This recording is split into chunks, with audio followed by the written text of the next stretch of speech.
मूलाधार चक्र ह्या नावातच सगळं लपलेलं आहे रहस्य.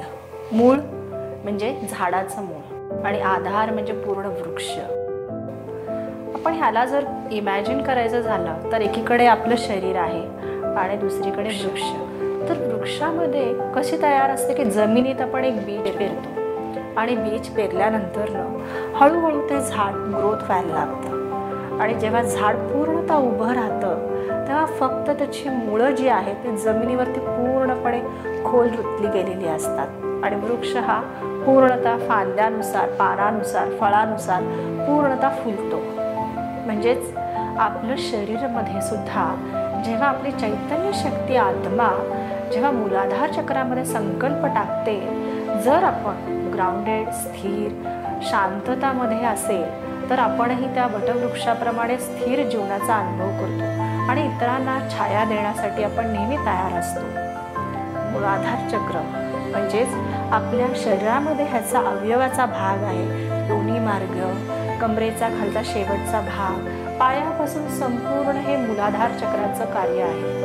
मूलाधार चक्र पायापासून 18 इंच खोलवर असतं, म्हणजे त्याच्या एनर्जी तिथपर्यंत असतात. जेव्हा तुम्ही साधना करायला सुरुवात करता आणखीन जीवनामध्ये शांतता अनुभव करायला शिकता. आता मूलाधार चक्राचं कार्य काय आहे, आपल्या जीवनामध्ये काय महत्त्व देतं हे, तर आपल्या जीवनामध्ये आपण ज्या भौतिक गरजा पूर्ण करण्यासाठी जी धडपड करत असतो ते ह्या माध्यमातूनच करत असतो. म्हणजेच आपल्या मनामध्ये एक संकल्प तयार होतो की अन्न, वस्त्र, निवारा, पैसा, ज्या काही गोष्टी आहेत त्याच्या कनेक्टेड आपल्याला काही संकल्प निर्माण होतात आणि व्यक्ती त्यानुसार कार्य करायला सुरुवात करत असते.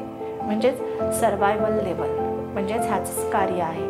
पण सर्वायवल लेवलमध्ये जर ह्याच्यामध्ये एक गोष्ट आहे रहस्य की ह्याचं जो देवता आहे गणपती आहे आणि मूळ आधार म्हणजे पूर्वज, आपले पूर्वजांचं पितृदोष किंवा स्वतःचं मागील जन्माचं ज्या काही कार्मिक गोष्टी आहेत त्या सुद्धा ह्या मूलाधार चक्रामध्ये कनेक्शनमध्ये येतात. मग आपण जेव्हा केवळ भौतिक गरजा पूर्ण करत असतो तेव्हा जीवन जगताना आपल्याला अनेक अडचणी येत असतात, अनेक गोष्टींना सामोरे जावं लागतं. काही अशा व्यक्ती येतात की जीवनामध्ये आपल्या ताणतणाव निर्माण होतो. मग जेव्हा अशा व्यक्तींना तुम्हाला सामोरं जावं लागतं तर काय आहे, तर ते कार्मिक कनेक्शन आहे. पितृदोष लागणं म्हणजे काय, तर पूर्वजांचं हे. हा सर्व गोष्टी कुठे येतात तर मूलाधार चक्राशी कनेक्टेड येतात. पण तुम्ही जर केवळ आणि केवळ भौतिक गरजा भागवण्यासाठी जीवन जगत असाल तर त्यावेळेस मूलाधार चक्र हे ब्लॉक होण्याची शक्यता असते. आणि जेव्हा तुम्हाला कळायला लागतं की आपल्या जीवनामध्ये अडचणी निर्माण का होत आहेत आणि जोपर्यंत ह्याचं तुम्हाला रिअलायझेशन होत नाही तोपर्यंत हे चक्र असंतुलित इनबॅलन्सिंगमध्ये असतं. आज ह्या व्हिडिओच्या माध्यमाद्वारे तुम्हाला मूलाधार चक्राविषयी जर जाणीव झाली असेल आणि तुमचं चक्र केवळ आणि केवळ तुम्ही सर्वायवल लेव्हलला जर बघत असाल तर त्याला हिलिंगची अत्यंत गरज आहे.